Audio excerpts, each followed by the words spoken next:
Just a reminder, this is being shared with permission from Scholastic and it will be taken down in June. We're going to start off with our riddle of the day. The riddle of the day from yesterday was, what is so fragile that saying its name breaks it? The answer is silence. Our riddle of the day for today is, what has to be broken before you can use it? As you think about that, we're going to go ahead and read our two chapters today. We're reading chapters 47 and 48. Chapter 47 is called Night Alone. Tally and Shay made it to the cave first. Croy arrived minutes later without warning, he and his board hurtling through the waterfall in a sudden explosion of splashing and cursing. He tumbled into the darkness, his body rolling across the stone floor with a series of sickening thuds. Tally scrambled from the back of the cave, a flashlight in one hand. Croy shook his head and groaned. I lost him. Tally looked at the entrance of the cave, the sheet of water a solid curtain against the night. I hope so. Where's everybody else? Don't know. Maddie told us all to go different ways. Since I was flying solo, I went all the way around the green belt first to get them off track. He laid his head back, still panting. A position finder fell from one of his hands. Wow, you went fast. You're telling me. No crash bracelets. Been there. At least you had shoes on, Tally said. Did anyone chase you? He nodded. I held on to my tracker for as long as I could. Got most of the specials to follow me, but there were a whole bunch of hoverboard riders on the belt. You know, city kids. The specials kept getting us confused. Tally smiled. Dex, Anne, and Sussy had really done their work. Are David and Maddie okay? I wouldn't know about okay, he said softly, but they got off right after you, and it didn't look like anyone was following them. Maddie said they were headed straight for the ruins. We're supposed to meet them there tomorrow night. Tomorrow, Tally said. Maddie wanted to be alone with David for a while. You know. Tally nodded, her heart wrenching inside her. David needed her. At least, she hoped he did. The thought of him dealing with Az's death without her made the icy feeling in her stomach drop a few more degrees. Of course Maddie was there. As had been her husband after all, and Tally had only met the man once. But still. She sighed. Tally tried to remember the last words she'd said to David, and wished they'd been more comforting. There hadn't even been time to hold him. Since the invasion of the smoke, Tally hadn't been separated from David for longer than that hour in the storm, and now she wouldn't see him for a whole day. Maybe I should go to the ruins. I could hike out there tonight. Don't be crazy, Croy said. The specials are still out looking. But just in case they need anything, Maddie said to tell you no. Asterix and Ride showed up a half hour later, coming into the cave more gracefully than Croy, but with their own stories of running from hover cars. Their pursuit had been confused, the specials overwhelmed by everything that had happened that night. They never even got close, Asterix said. Ride shook his head. They were all over the place. It's like we won a battle, you know, Croy said. We beat them in their own city, made them look like fools. Maybe we don't have to hide in the wild anymore, Ride said.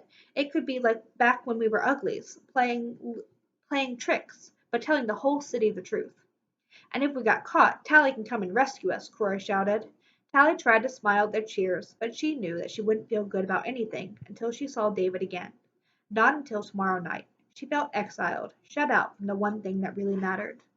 Shay had fallen asleep in a small crevice after complaining about the dampness in her hair and asking when they were going to take her home. Tally crawled back to where her friend lay, snuggled up next to her, and tried to forget about the damage that had been done to Shay's mind. At least Shay's new body wasn't as painfully skinny. She felt soft and warm in the damp cold of the cave. Cradled against her, Tally managed to stop shivering, but it was a long time before she fell asleep. She woke up to the smell of pad thai. Croy had found the food packets and purifier in her knapsack and was making food with the water from the falls, apparently trying to placate Shay. A little escape was one thing, but I didn't know you guys were going to drag me all the way out here. I thought I was through with this whole rebellion thing. I've got a wicked hangover and I really need to wash my hair. There's a waterfall right over there, Croy said, but it's cold. I'm so over this camping out bogusness. Tally crawled out of the big part of the cave, every muscle stiff, every rock she'd slept on imprinted on her. Through the curtain of the waterfall, dusk was falling. She wondered if she'd ever be able to sleep at night again. Jay was squatting on a rock, digging into the pad thai, complaining that it wasn't spicy enough. Bedraggled, in dirty party clothes, her hair stuck to her face. She was still stunning. Ride and Asterix watched her silently, a bit awestruck by her looks. They, they were two of Shay's old friends who'd run away from the smoke the time she'd chickened out, so it must have been months since they'd seen a pretty face. Everyone seemed willing to let her go on complaining. One thing about being pretty, people put up with your annoying habits. Morning, Croy said. Sweet balls or veggie rice? Whatever's faster. Tally stretched her muscles. She wanted to get to the ruins as soon as possible. When darkness fell, Tally and Croy crept out from behind the waterfall. There was no sign of specials in the sky. She doubted anyone was searching this far out. 40 minutes from the city on a fast board was a long way. They gave the all clear, and everyone rowed out farther upriver to a place where the river's course twisted closer to the ruins. A long hike followed, the four uglies sharing the load of boards and supplies. Shay had stopped complaining, settled into a pouty, hung-over silence. The walk seemed easy for her. Her wiry fitness from hard work at the smoke hadn't faded in 2 weeks, and the operation actually firmed up a new pretty's muscles, at least for a while. Although Shay announced once that she wanted to go home, heading back on her own didn't seem to have entered her mind. Tally wondered what they were going to do with her. She knew there was no simple fix.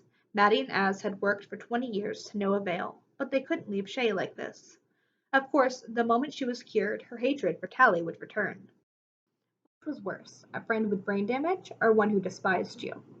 They reached the edge of the ruins after midnight and boarded down to the abandoned building where Tally and David had camped. David was waiting outside.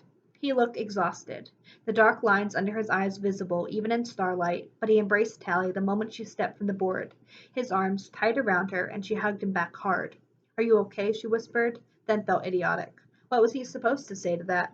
Oh, David, of course you're not. I'm sorry, Shh, I know. He pulled away and smiled.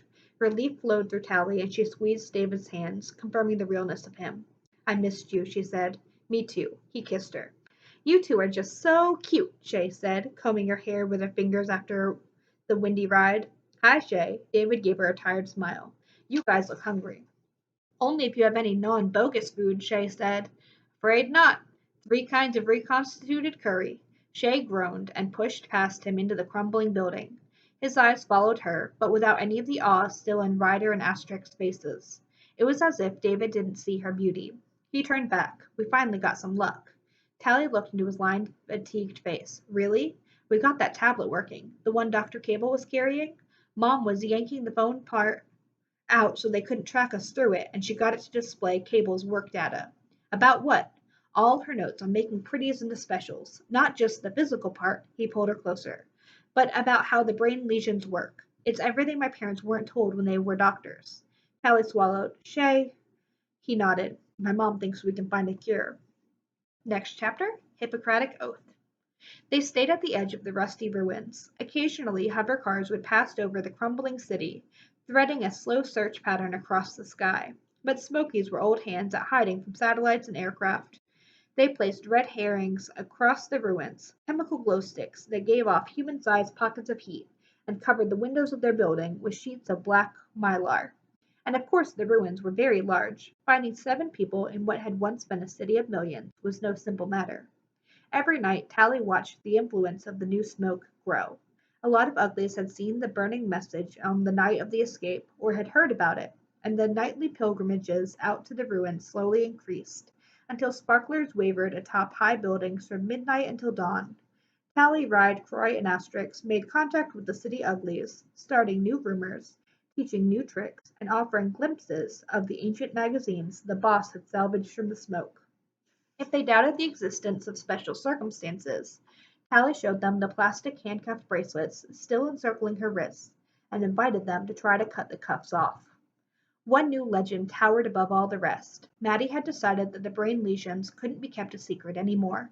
Every ugly had a right to know what the operation really entailed. Tally and the others spread the rumor among their city friends.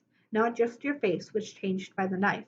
Your personality, the real you inside, was the price of beauty. Of course, not every ugly believed such an outrageous tale, but a few did, and some sneaked across to New Prettytown in the dead of night to talk to their older friends face to face, and decided for themselves. The special sometimes tried to crash the party, setting traps for the new Smokies, But someone always gave a warning, and no hover car could ever catch a board among the winding streets and rubble. The new Smokies learned the nooks and crannies of the ruins as if they'd been born there, until they could disappear in a heartbeat. Maddie worked on the brain cure, using materials salvaged from the ruins or brought by city uglies willing to borrow from hospitals and chem classes. She withdrew from the rest of them, except for David. She seemed particularly cool to Tally, who felt guilty for every moment she spent with David, now that his mother was alone. None of them ever talked about Az's death. Shay stayed with them, complaining about the food, the ruins, her hair and clothes, and having to look at all the ugly faces around her.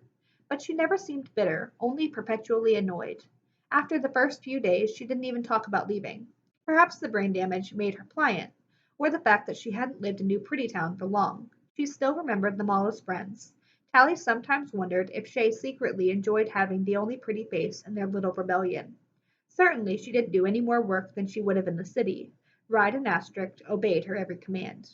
David helped his mother searching the ruins for salvage and taught wilderness survival tricks to any ugly who wanted to learn. But in the 2 weeks after his father's death, Tally found herself missing the days where it had just been the two of them. 20 days after the rescue, Maddie announced that she had found a cure. Shay, I want to explain this to you carefully. Sure, Maddie. When you had the operation, they did something to your brain. Shay smiled. Yeah, right. She looked at Tally, wearing a familiar expression. That's what Tally keeps telling me. But you guys don't understand. Maddie folded her hands. What do you mean? I like the way I look, Shay insisted. I'm happier in this body. You want to talk about brain damage? Look at you all, running around these ruins, playing commando. You're all full of schemes and rebellions, crazy with fear and paranoia, even jealousy. Her eyes skipped back and forth between Tally and Maddie. That's what being ugly does. So how do you feel, Shay? Maddie asked calmly. I feel bubbly. It's nice not being all raging with hormones. Of course, it kind of sucks being out here instead of in the city. No one's keeping you here, Shay. Why haven't you left? Shay shrugged. I don't know. I'm worried about you guys, I guess. It's dangerous out here, and messing with specials isn't a good idea. You should all know that by now, Maddie. Tally took a sharp breath, but Maddie's expression didn't change. Are you going to protect us from them? She asked calmly. Shay shrugged. I just feel bad about Tally. If I hadn't told her about the smoke, she'd be pretty right now, instead of living in this dump. I figure eventually she'll decide to grow up, and we'll go back together. You don't seem to want to decide for yourself.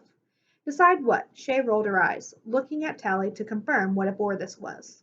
The two of them had plowed through this conversation a dozen times before, until Tally had realized there was no convincing Shay that her personality had changed.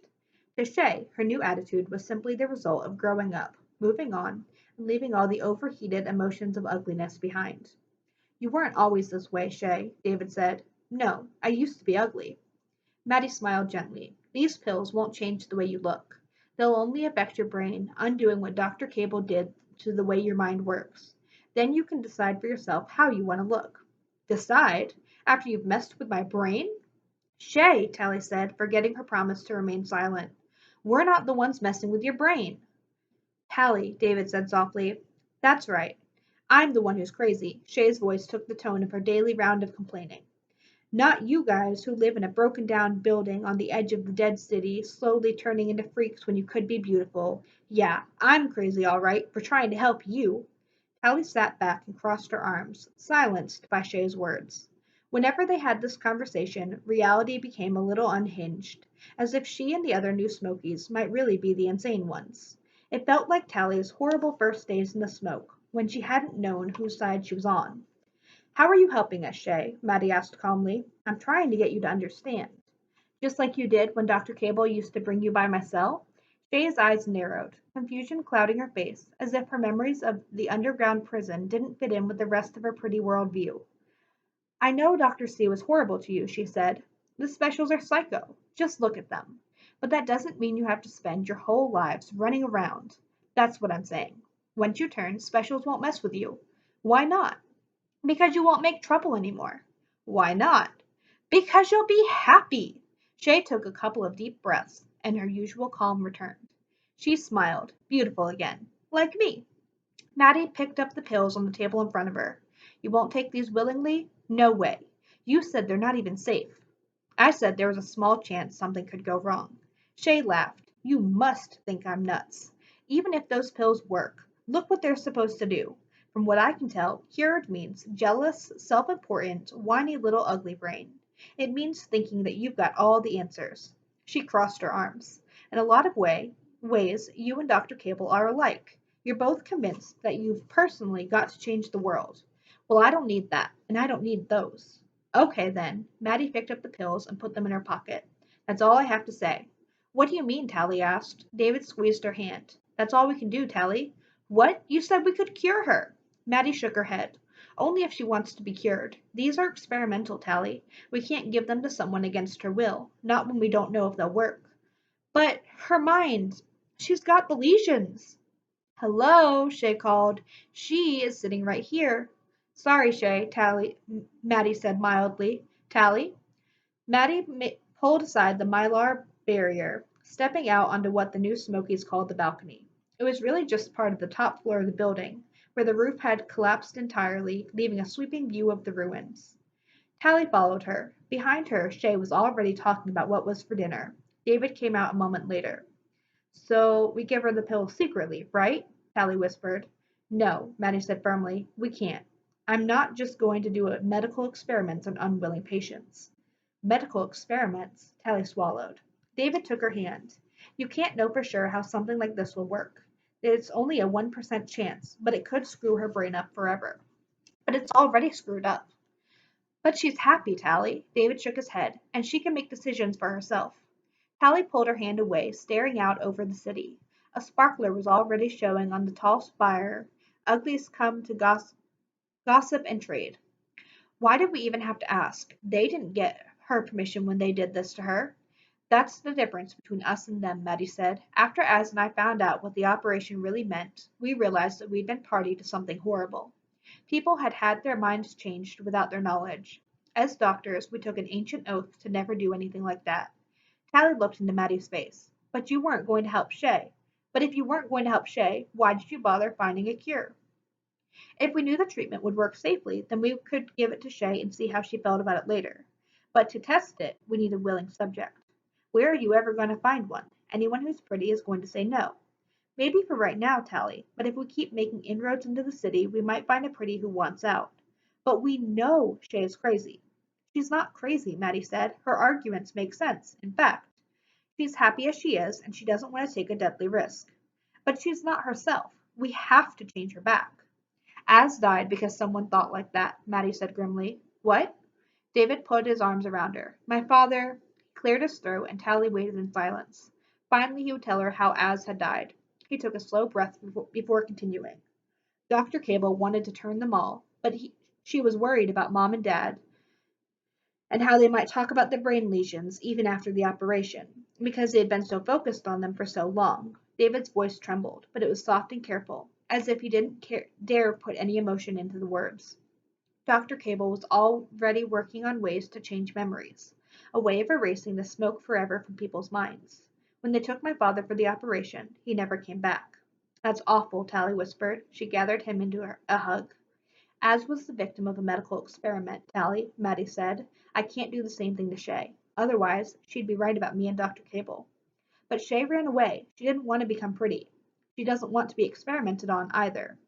Tally closed her eyes. Through the mylar shade, she could hear Shay telling Ride about the hairbrush she'd made. For days, she had proudly shown the little brush made of splinters of wood shoved into a lump of clay to anyone who would listen, as if it was the most important thing she'd ever done. They had all risked everything to rescue her, but they had nothing to show for it. Shay would never be the same, and it was all Tally's fault. She'd come to the smoke, had brought the specials, leaving Shay an empty-headed pretty, and Az dead. She took a deep breath. Okay, you've got a willing subject. What do you mean, Tally? Me. That's the end of your chapters for today. Tune in tomorrow for the last two chapters of the book. Thanks. Have a great day.